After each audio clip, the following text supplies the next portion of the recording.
Estamos hoje conversando com Maria Elisa Ferraz Paciornik, hoje superintendente da Associação de Amigos do HC, falando um pouco sobre a trajetória profissional e sobre a vida, né, Maria Elisa? Isso aí. Bom, quem vê você com esse sorriso no rosto hoje, não imagina os 10 anos de tortura. Posso dizer 10?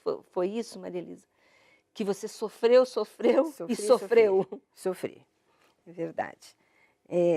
A maternidade, para mim, foi uma coisa fantástica.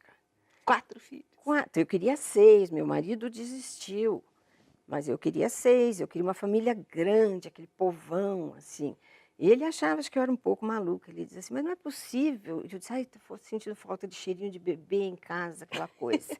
E aí, eu curti imensamente. Então, para mim, foi o mais importante que eu fiz na vida, esses 4 meninos. Depois, teve aquele acidente, né, quando eu já era presidente da Companhia de Desenvolvimento de Curitiba, lá na cidade industrial, e eu perdi o meu marido e o meu filho menor. Estava com 9 anos? 9 anos, para falar e meio. Foi caótico, não dá para você explicar. Eu tentei nesse livro que eu até dei para você, que eu tentei colocar o que eu sentia, porque é muito, falta palavra. Eu descobri, você sabe, que não existe nenhuma palavra para indicar pais que perdem filhos. Você é órfã se você perde os pais, você é viúvo se você perde o marido, viúva, a mulher, mas não tem. Assim como não deve ter dor igual, né? A gente Honestamente, eu sempre penso acha que não. que não. Mas, então, foi caótico. Aí as pessoas me perguntam, ai, mas você não ficou deprimida? Eu disse, aham, que jeito? Eu tinha um menino de 14, de 13, um de 15 e um de 17. Todos estudando, e quem ia dar conta? Só tinha eu. Não, achei curioso que você disse que fazia parte do movimento MSO, né? Sempre fiz, acho que continuo. Olha só, Movimento dos sem opção. Mas tem muita mulher nessa situação e alguns homens também. com certeza. Porque eu não tinha nenhuma opção. Eu não podia optar por ficar deprimida, me deitar e ficar lá, esperando a dor passar. Não tinha a menor possibilidade.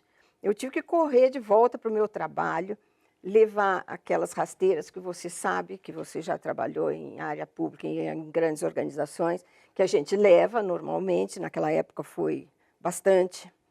E eu tive que batalhar pelo Não, sustento mas dos você se meninos. impressionou também com os amigos, não foi, Maria Ah, Elisa? Com as pessoas que nem se levantaram fale, mas nem para ajudar de uma forma fale. muito prática, né? Eu Muito devo efetiva, a né? minha sobrevivência aos meus amigos. Eu devo isso. Eles foram incansáveis, maravilhosos. Eu tenho a minha, que eu brinco com ela, Nádia, diretora do banho, porque ela chegava às 8 da manhã lá em casa. Como eu não dormia, eu estava sempre assim, meio jogada lá num sofá, querendo que o mundo acabasse para eu dar uma descidinha, porque eu queria sair um pouco. Aí ela começava a conversar e me chamava para tomar café e não sei o quê. Vamos escolher uma roupa, tomar um chuveirinho. Aí a gente se apruma, né? E assim eu fui, eu tive amigas para tudo. A minha casa andou nos primeiros dias, ia uma gentarada, graças a Deus, porque a gente não conseguia ficar sozinho. Tinha bolachinha, cafezinho. Não tenho a menor ideia de quem foi que providenciou aquilo. Eu, com certeza, não fui, porque eu estava completamente fora de sintonia. Então, foi maravilhoso, sabe? Eu devo aos meus amigos, posso viver o que eu tiver que viver de anos, eu vou sempre morrer em débito com eles. Então, sem querer entrar aqui num papo de autoajuda, mas a verdade é que a gente consegue superar, não sei, esquecer é outra Não, coisa, isso não esquece. Mas tudo, né, Maria Elisa? a dor muda. É, Eu aprendi bastante sobre essa questão da dor. Os ritos das igrejas, você sim. sabe, eu sou de origem católica, meu marido era judeu. Todos os ritos é o mesmo significado, é a mesma época. Aham. É muito interessante, porque a dor que você está sentindo também é diferente. Então, tudo isso eu aprendi. E aprendi que Deus é um, e que qualquer religião que você siga, e você está no mesmo caminho para chegar num Deus. Então, foi muito interessante. E assim, eu não me senti sozinha. E eu voltei correndo para trabalhar e levei as crianças para o colégio também. E aí tem todo aquele caos de readaptação. Minha casa ficou vazia, né? -2, o Jaime, que era imenso, e o Felipe, que Além do que, ele tomava banho no meu banheiro e a gente escutava da sala, ele cantava no chuveiro, sabe? Muito engraçadinho. Então foi difícil, muito difícil. Eu quis até sair de lá, mas os meninos não quiseram. Então eu estou até hoje. Até hoje na vizinha, mesma casa. Na mesma casa. Bacana. Maria Elisa, vamos voltar então ao trabalho. Há pouco a gente falava sobre curiosidades, bastidores, né, de tudo que você passou nesses cargos executivos, enfim, a vinda das montadoras, quer dizer, foi um marco aqui para o nosso estado, uma grande transformação que o Paraná viveu até então, para o lado bom e também para o lado negativo, né? É verdade. Tivemos ônus e bônus. Com certeza. Vocês já previam isso?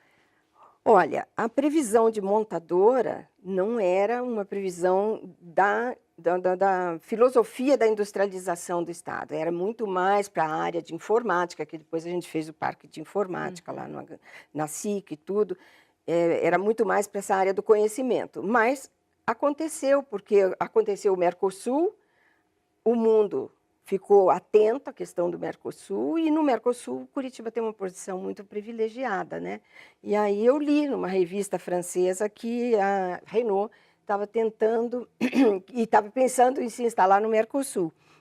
E eu me comuniquei justamente com esse órgão onde depois eu fui trabalhar, da ONU, era o Sérgio Azinelli, e organizamos a primeira, nós até íamos a fazer a reunião com o board, mas aí houve um contratempo político, nós não fomos, mas eles receberam a nossa correspondência e mandaram um primeiro grupo de pessoas. Ainda era no governo estadual do Requião. E foi muito interessante, porque eles fizeram Minas Gerais, Santa Catarina, Rio Grande e São Paulo. E eles levaram tudo deles em inglês. E quando eles chegaram aqui, nós, por acaso, falávamos francês. Olha só, impressionaram já no primeiro contato. Então, eles ficaram pasmos. Mas por que aqui vocês falam tanto francês? Todo mundo fala francês. Aí, graças a Madame Garfunkel, mãe da Fanchette Richibitter, que foi fundadora da Aliança Francesa, nós tivemos essa questão. E isso fez muita diferença, eu acho, também.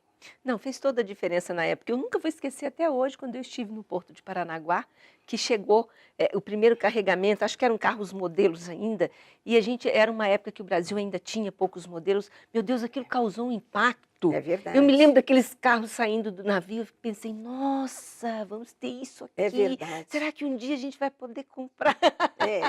Não é era verdade, assim, Maria Elisa? É verdade, era assim, a gente só conhecia aqueles daqui, e depois a gente vai descobrindo que os daqui, mesmo aparentemente iguais aos feitos na Europa ou nos Estados Unidos, tinham e têm ainda muito menos itens de segurança. Não, e toda a indústria acabou tendo que se modernizar depois com a vinda. Os que já estavam tiveram que se modernizar, porque vieram outras já com parâmetros muito mais modernos, né? Bom, nós vamos fazer outro intervalo comercial e já voltamos conversando com Maria Elisa Ferraz Pacioni.